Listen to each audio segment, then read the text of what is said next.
حلقہ اسمبلی ظہیرآباد کے سابق ریاستی وزیر و متحدہ آندھرا پردیش و سابق رکن قانون ساز کونسل و state general secretary T R S party Mohammed Fariduddin مرحوم کی یوم پیدائش کے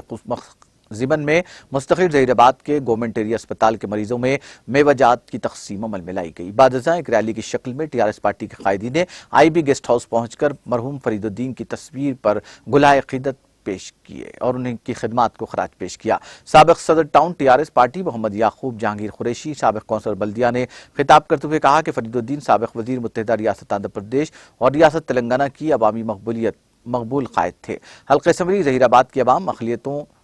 فرید الدین کی عوامی خدمات کو کبھی فراموش نہیں کر سکتے۔ انہوں نے تمام طبقات کی فلاح و بہبود کے لیے اپنی بے لوث خدمات انجام دی۔ اس موقع پر منکال سبھاش شلاڑی نرسملو، مرلی کرشنا گوڑ سابق سرنشین بلدیہ، محمد جہانگیر سابق کونسلر، موتی رام، محمد عبداللہ، سندیپ پرویز، نمائندہ سرپنچ محمد نصیر الدین، سابق وارڈ ممبر جمیل قریشی، محمد ابراہیم، برکت علی، محمد باسط نوید، نظام الدین، بنڈی موہن کے علاوہ دیگر سینئر ٹی آر ایس قائدین موجود تھے۔